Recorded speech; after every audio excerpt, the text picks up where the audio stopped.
বাংলাদেশে গত 7-8 মাসে যে যেখানে ঝামেলা করছে, যে যেখানে মব জাস্টিস করছে, সবই আমরা গোয়েন্দা সংস্থা অ্যাক্টিভ আছে। আমরা আরো বলছি প্রোঅ্যাক্টিভ ওয়েতে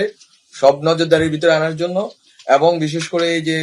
হিজবুত তাহরীরের মিছিল থেকে শুরু করে যেখানে যেখানেই আমরা যাই, যেটা প্রত্যাশা করি না সেটা হয়েছে বিভিন্ন ধরনের নন কোঅর্ডিনেশনের কারণে। আমরা বলছি যে আজকে থেকে আমরা চেষ্টা করব কোঅর্ডিনেটেড ওয়েতে সবগুলো তথ্য গ্যাদার করে যেই অপরাধী তাকে ওখানেই আমরা গ্রেপ্তার করবো। আমরা একদিনও অপেক্ষা করবো না, আমরা ওই দিনে গ্রেপ্তার করবো, ওখান থেকেই তুলে নিয়ে আসবো। যে আইন হচ্ছে অন্ধ, এটা আপনারা জানেন। অন্ধ যেই অপরাধী হন না কেন, এটা কোনো জাত পাত ধর্ম বর্ণ দেখা হবে না, লিঙ্গ দেখা হবে না, নারী কি পুরুষ, যিনি অপরাধ করেন না কেন, যিনি মব জাস্টিস করেন না কেন, তিনি ধর্মীয় হন, নিধার্মিক হন, ধার্মিক হন, যেই হন না কেন, তাকে আমরা আইনের আওতায় নিয়ে আসার ক্ষেত্রে আজকে থেকে সিদ্ধান্ত নিয়েছি। এবং আজকে মাননীয় প্রধান উপদেষ্টার উপস্থিতিতে আমরা সিদ্ধান্ত নিয়েছি যে সামনে থেকে মব জাস্টিস পরিস্থিতি তৈরি হলে, অথবা কোনো ধরনের থানা ঘেরাও থেকে শুরু করে যে কোনো ধরনের নৈরাজ্যকর পরিস্থিতি হলে, এবার থেকে আমরা খুব কঠোর ভূমিকা রাখবো, এবং ওখানেই গ্রেপ্তার থেকে শুরু করে ওখানেই আমরা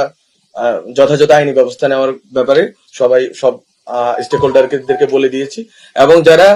এই আগে যে মবগুলো হয়েছে, যেখানে মব জাস্টিসের ঘটনা ঘটেছে,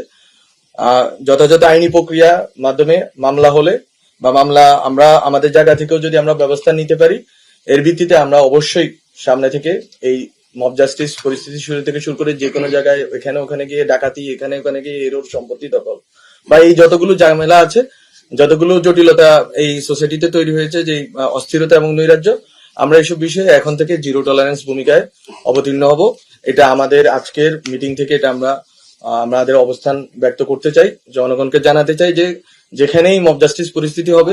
সে যেই হন না কেন, যেই ধর্মের, যেই লিঙ্গের, যেই বর্ণেরই হন না কেন, যেই জাতেরই হন না কেন, আমরা